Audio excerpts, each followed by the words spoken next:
There's a theatre in this list where, for decades, you could pay for your ticket with a bag of vegetables instead of cash. There's a beach where wild horses still run free along the shoreline, completely untouched by tourism. And there's a colony of settlers that vanished into thin air, leaving nothing behind but a single carved word. Those are just 3 of the 18 towns you're about to see, and every single one of them has a story just as strange, just as beautiful, or just as unexpected. From 4,000-foot mountain towns, hiding waterfalls behind waterfalls, to coastal harbours that have been trading since the 1700s. This is the most charming stretch of Southeast America most travellers never plan a trip around. Let's start at number 18. Number 18, Fernandina Beach, Florida. On Amelia Island, Fernandina Beach held onto its Victorian bones instead of swapping them out for high-rises. Over 400 historic structures line Center Street, and shrimp boats still drift into the harbour behind the cafes and boutiques. Locals call it the Isle of 8 Flags, a nod to the 8 nations that have claimed this island over the centuries. Past downtown, you've got 13 miles of Atlantic coastline, horseback rides on the beach, dolphin sightings offshore, and kayak trips through quiet salt marshes shaded by oaks. Fort Clinch State Park sits at the island's northern tip, a preserved 19th-century brick fort with Civil War reenactments, and the Amelia Island Lighthouse nearby is the oldest one in Florida. That fort you just stood in sits near sea level.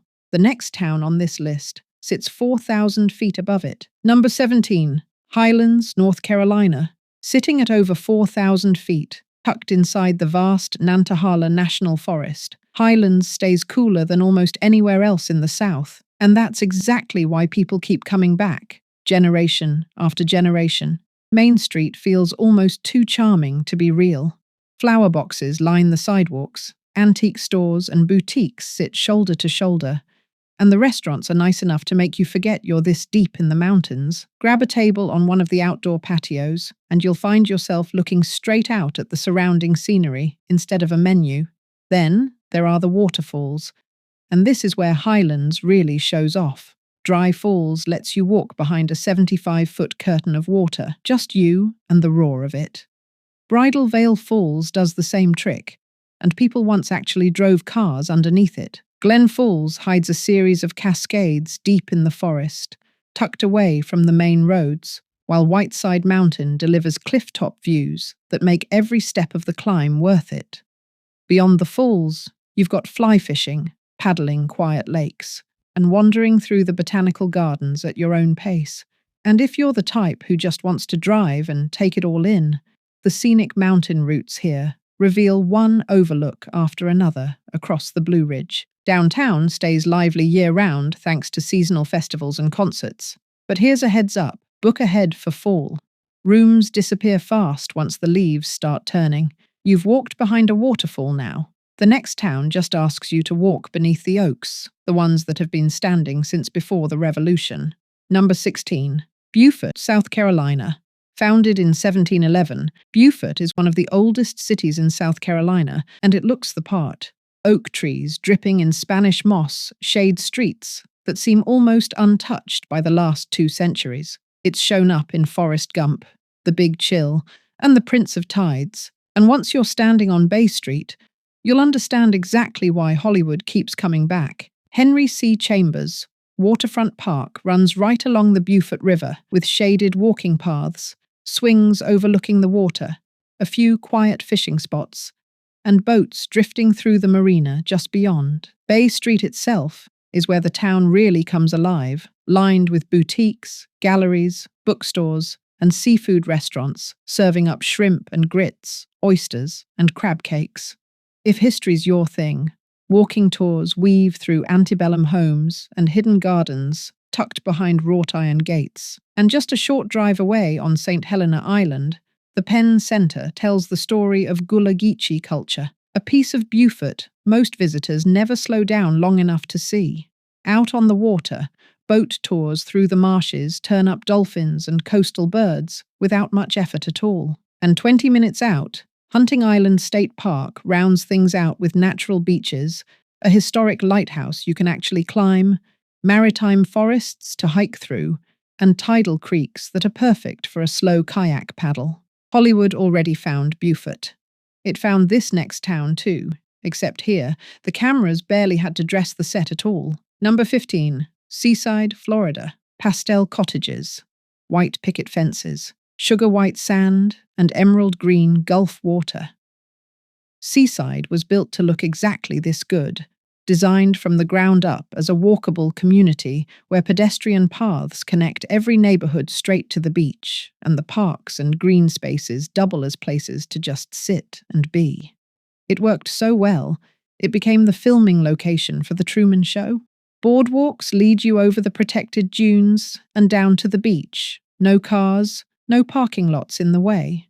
The central amphitheater basically acts as the town's living room, hosting concerts, outdoor movies, and farmers markets throughout the year. And if you're hungry, Airstream Row is a strip of food trucks slinging everything from grilled cheese to fresh seafood tacos. Around the town center, cafes, bakeries, and ice cream shops sit alongside boutique shops, bookstores, and art galleries, all just steps from the sand. So you're never far from a quick bite or a browse. Scenic Highway 30A runs right along the coast here, and honestly, biking it might be the best way to experience not just Seaside, but the neighboring beach towns too. There's one important thing to know. Spring break, summer, and holiday weekends bring heavy crowds and limited parking. If you want the beach without the rush, aim for the shoulder seasons, spring or fall. Seaside was drawn up on paper before a single cottage went in the ground. This next one never needed a blueprint. It just grew that way. Number 14, Fairhope, Alabama. Fairhope sits right on the eastern shore of Mobile Bay, and honestly, something about this place just makes you ease off the gas the moment you roll in. Flower baskets hang over Fairhope Avenue, oak trees stretch shade across the sidewalks, and most of the boutiques feel like someone's personal obsession turned into a storefront, not a chain trying to sell you something. Almost everyone ends up walking the same path eventually, which is through the gardens, out toward the Fairhope Municipal Pier, and timing it just right to catch the sun dropping over the bay. And it's not just hype. This is genuinely one of the most consistent sunsets you'll find anywhere in the southeast. If you head just outside town, you'll hit the mobile Tensor Delta, which locals half-jokingly call America's Amazon. You can book boat tours or grab a kayak and paddle through a side of coastal Alabama that looks nothing like the postcard version of the coast. And year-round, downtown keeps that same creative pulse going with art festivals, outdoor concerts, farmers markets, the whole rotation. But next up, we're trading the coastline for the mountains, and where the wildlife gets a little strange. Number 13, Brevard, North Carolina. Brevard calls itself the gateway to the land of waterfalls, and with over 250 of them within reach, that's not just a slogan. Looking Glass Falls is close enough that you can practically see it from the road, while Triple Falls and High Falls make you work a little with a short hike. But the payoff is worth every step. Downtown itself is small and walkable, lined with breweries, bookstores, and outdoor outfitters that make you want to stay longer than planned. And keep your eyes up in the trees while you're at it, because Brevard is known for its white squirrels, and spotting one is basically considered a rite of passage here. For the outdoor side of things, Pisgah National Forest and DuPont State Recreational Forest cover the hiking and mountain biking. The Blue Ridge Parkway overlooks Handle the Views, and the Brevard Music Center keeps summer nights filled with live concerts. Just a heads up though, fall foliage season brings serious crowds, so plan ahead if that's when you're going. So Brevard's got 250 waterfalls hiding in its backyard. That's a lot for one town to hold on to. But halfway through this list, we're just getting started. And what's still ahead makes 250 waterfalls look almost modest. Number 12, Manteo, North Carolina. While most people beeline straight for the Outer Banks beaches, Manteo sits back on Roanoke Island with a completely different pace. Sailboats rock gently in Shallowbag Bay, and the cottage-style Roanoke Marshes lighthouse stands out on its own little pier, complete with exhibits inside. History also runs deep here. Fort Raleigh National Historic Site, tells the story of the lost colony, the settlers who vanished without a trace. And Roanoke Island Festival Park brings that era to life with a full-scale replica ship you can actually walk through. Come summer, the outdoor drama The Lost Colony has been running under the stars for decades now. Round that out with the North Carolina Aquarium, dolphin cruises, and fishing charters, and you've got more than enough to fill a few days. It runs quieter than the beach towns nearby, which honestly makes it the smarter home base if you want to explore both worlds without the noise. And now we're heading inland to a lakeside town that's completely obsessed with antiques. Number 11. Mount Dora, Florida.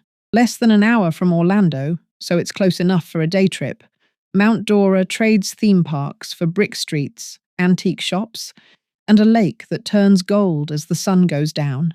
Downtown is packed with vintage furniture stores, cafes, and most of them sit inside buildings that have clearly been standing for a while. Palm Island Park has peaceful boardwalks winding through cypress wetlands. Nearby, Lighthouse Park is home to one of Florida's few inland lighthouses. If you want to experience the area from the water, you can hop on a boat tour, or, for an even better view, take a seaplane flight and see Lake Dora and the surrounding Harris chain of lakes from above. And Mount Dora calls itself Florida's festival city for a reason, because there's almost always something happening downtown, like arts festivals and seasonal markets, so timing your visit around one isn't hard to do. That's a town that collects the past for a living. But this next one is built entirely around moving forward, 20 miles of trail at a time. Number 10. Travelers Rest, South Carolina. Locals just call it TR. The main street is full of breweries, coffee shops, and restaurants, but the real draw runs right past all of it. The Prisma Health Swamp Rabbit Trail, more than 20 miles of paved greenway connecting Travelers Rest to Greenville through forests and riverside parks. So rent a bike, ride until you're hungry, and then stop at one of the cafes sitting just steps from the trail. Trailblazer Park hosts farmers markets and live music, and scenic drives from town lead straight into the Blue Ridge foothills, so you're never far from either. And nearby, Poinsett Bridge, the oldest surviving bridge in South Carolina, is worth the detour, especially if you're into photography. But let's head to a harbour town that's been trading on the coast since 1729. Number 9. Georgetown, South Carolina. Georgetown was doing brisk business as a port long before most southern coastal towns even existed. And that history is still the first thing you notice. Start at the Harbour Walk, a 4-block wooden boardwalk that runs right along the Sanpit River. You'll pass fishing boats bobbing in the water, small galleries tucked into old storefronts, and waterfront restaurants where you can just sit and watch the boats roll in. Then head over to Front Street, because this is where the architecture really shows off. Historic buildings line the road, but most of them have been converted into bookstores and seafood spots now, so you can grab shrimp, oysters, or crab cakes while you're browsing. If you want the deeper story, the Rice Museum lays out how rice farming once made this one of the wealthiest towns in all of colonial America. The South Carolina Maritime Museum covers the town's long relationship with the sea. And if you hop on one of the boat tours through the marshes, there's a good chance you'll spot a dolphin or two along the way. It's quieter than the bigger coastal names nearby, but that's kind of the point. Georgetown built its fortune on rice. Our next stop is a different Beaufort altogether, and this one built its name entirely on the water. Number 8. Beaufort, North Carolina. It was founded back in 1709, so it's one of North Carolina's oldest towns, and Travel Plus Leisure has actually named it one of America's favorite small towns.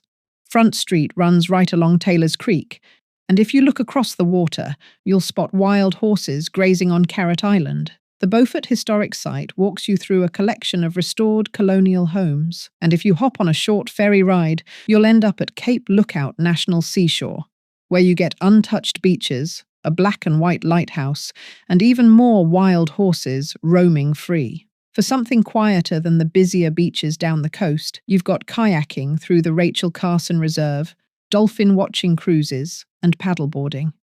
Down here, the horses run wild along the shoreline, But up in Maryland, it's the sailboats that look like they're the ones running loose. Number 7, St. Michael's, Maryland. St. Michael's sits right on the Miles River, and its harbour is packed with sailboats that almost seem to be there just for the view. Talbot Street carries most of the town's character, with boutiques and bakeries tucked inside buildings that have been standing since this was a small seaport back in the 1600s. The Chesapeake Bay Maritime Museum spreads across 18 waterfront acres, so you've got historic boats, a working shipyard, and even a lighthouse you can climb. Maryland blue crabs and fresh oysters show up on nearly every menu in town, and if you want to actually feel those calm waters, there's sailing charters, paddleboarding, and sunset cruises. Late spring through early fall is when the harbour really comes alive between the sailing and the festivals. St. Michael's built its whole identity around the water, but some of the towns still ahead built entire fortunes on it, lost them, and rebuilt themselves into something even better. Number 6, Natchez, Mississippi. Natchez was founded in 1716, making it the oldest city on the Mississippi River, and it looks every bit the part. More than a dozen antebellum mansions open their doors for tours, including Longwood, Stanton Hall, and Rosalie. And during the spring and fall pilgrimages, even more homes and gardens open up that are normally closed to visitors. The Natchez Bluff overlooks the river, with sunsets that tend to stop conversations. And just below it, Natchez under the hill has transformed from a rough frontier district into a lively waterfront filled with restaurants and live music. You can also walk a stretch of the historic Natchez Trace Parkway, one of America's oldest travel routes, running more than 440 miles through 3 states. But the mansions aren't the whole story. The grand village of the Natchez Indians and Natchez National Historical Park fill in a fuller, older picture of the region. The pilgrimages open dozens of additional private homes that normally aren't open to visitors. This next town keeps its doors open all year, mostly because they're art galleries. Number 5, Ocean Springs, Mississippi. Across the bay from Biloxi, Ocean Springs built its identity around creativity as much as sand. Downtown alone holds more than 200 locally owned shops and galleries, all tucked under oak-lined streets, and the Walter Anderson Museum of Art celebrates one of the Gulf Coast's most celebrated painters. Shearwater Pottery has been handcrafting ceramics here for generations, and the Mary C. O'Keefe Cultural Center throws in even more galleries and performances. For the beach itself, Front Beach and East Beach give you calm water without the crowds you'd find in the bigger coastal cities nearby. And just outside town, the Davis Bayou area adds hiking, kayaking, and quiet marshes to explore. If you can plan around it, the Peter Anderson Arts and Crafts Festival each fall is worth building your whole trip on. From art on the Gulf, we're heading to Florida's forgotten fishing town. Number 4, Apalachicola, Florida. Along Florida's forgotten coast, Apalachicola still runs on fishing boats and oysters rather than resorts. It was once one of the Gulf's busiest cotton ports, being the 3rd largest on the Gulf of Mexico during the 1800s. But now, it's a town of weathered docks, Victorian buildings, and seafood restaurants serving up whatever got caught that same morning. The waterfront is still a working one, so watching boats unload the daily catch ends up being just as much a part of visiting as the antique shops and galleries downtown. Boat tours head out towards St. Vincent National Wildlife Refuge and Dog Island. Just a short drive away, St. George Island gives you miles of white sand, and Apalachicola National Forest and Tate's Hell State Forest cover the hiking and paddling for you. And with over 900 buildings sitting in its historic district, there's history in nearly every direction you look. Down here, the local currency is basically oysters, but this next town's most famous theatre once let you pay for your seat with a bag of vegetables. Number 3, Abingdon, Virginia. Abingdon's got brick sidewalks, 18th century buildings, and one claim to fame you probably didn't see coming, the Barter Theatre. It opened back in 1933 and earned its name because visitors used to pay for tickets with farm produce. And it's still running today as one of America's longest-standing professional theatres. Historic Main Street is lined with charming boutiques, local cafes, and coffee shops. But the real draw is the Virginia Creeper Trail. Stretching more than 30 miles through rivers, forests, and mountain scenery, this famous biking and hiking trail begins just steps from downtown. Nearby, the Abingdon Muster Grounds covers the area's Revolutionary War history, if you want to dig into that too. Fall brings foliage and festivals in equal measure here, and speaking of that same trail, it leads straight into our next stop. Number 2, Damascus, Virginia. With fewer than 1,000 residents, Damascus somehow sits at the crossing point of 7 major trails, so locals call it Trail Town, USA, and they're not exaggerating. The Appalachian Trail runs directly down Main Street, so during hiking season, it's not unusual to see through hikers walking through town as they make their way along the 2,000-plus mile journey. The Virginia Creeper Trail passes through here too.